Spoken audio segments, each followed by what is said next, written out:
All right, hey everybody. So I'm 3 weeks away from the Mohican 100 race. This video, I'm gonna keep it pretty quick. I'm just gonna talk about ultramarathons because that's what this 100-mile race that I'm doing is.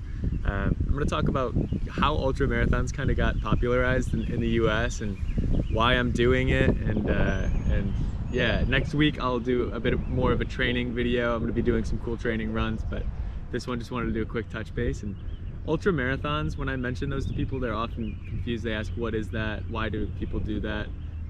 It's valid questions. So ultra marathons are anything that are longer than 26.2 miles.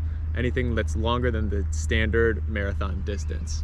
So the common distances for ultra marathons are 50 kilometers, which is 31 miles, 50-mile races, which is 80.47 kilometers, 100-kilometer races, which is 62.14 miles, and then 100-mile races, which is 160 kilometers. And then there's also timed races, which can be 6 hours, 12 hours, 24 hours. There's multi-day races. So ultra marathons are really unique challenges. And I kind of got into them from living out in California. They're super popular out there, and there's a ton of different races to do. I did my first race out there, the Malibu 50K, after reading a book about ultra marathoning. I think it was either Born to Run or it was Eat and Run. Born to Run's by Chris McDougall. I think I've talked about this one a bunch before, but it actually talks about how humans, early humans 15,000 years ago, would hunt our prey, antelopes and mammoths, by running and chasing them until they collapse from exhaustion. So it's in our DNA to be, ultra endurance athletes, to feed ourselves. And I think that's pretty interesting. They actually did tests in modern day of humans like going and chasing an antelope to exhaustion just to see if it was possible. I believe it was, but you might want to fact check me on that. And then the Western States Endurance Run is one of the more popular. I think it's the oldest 100-mile race in the United States. And the backstory on that one's really neat. So way back when that race had first started, it was actually a horse race. So it was a bunch of people who got together and they were like, let's race our horses for 100 miles and see who can get there fastest. And they would do this every year. And one year this guy showed up with his horse, and I think his horse got sick or fell over from exhaustion or something at the beginning of the race. His horse was unable to do the race, and he said, I'm gonna run it. I'm gonna race you guys who are on horses, and I'm gonna try and run this distance. And he ended up completing the race, and he came back next year, and there was a couple other people who wanted to try running it.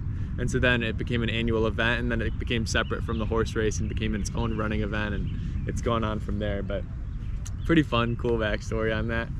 And yeah, I love ultra marathons because it's such a mental challenge, and you get out there and your legs are just so exhausted, your mind is telling you to stop, and that's where you learn the most about yourself, in my opinion, is in those low moments where you can push through and keep digging. So I'm so excited. I know I'm going to be doing a lot of that at Mohican 100. And yeah, I just wanted to do a quick touch base. I'm starting to ramp up into training next week. I'm going to probably hit around 80 to 100 miles if my body feels healthy. And then next weekend I'll be doing back-to-back 20-mile runs on Saturday and Sunday, just to simulate kind of how tired my legs will be on race day and powering through that. So you'll see me running a lot with my gear too. I'm trying to get comfortable in my gear for the race. There's a lot of preparation I need to do. Oh, I'll share a video here.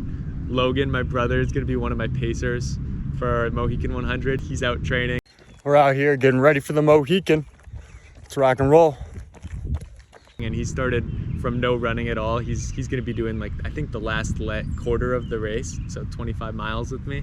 And my friend Max Sowers is gonna be running with me too for 25. So it'll just be a blast. I'm gonna have my mom and my crew. My sister's gonna be part of my crew. My brother's girlfriend. So it's just gonna be a lot of fun. I'm so excited to put in the work, get out there, and then try and enjoy the race as much as I can.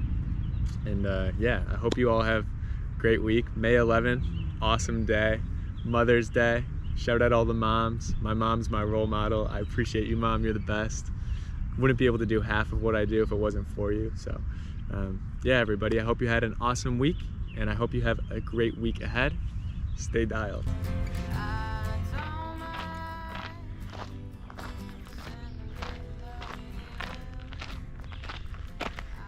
You hear that?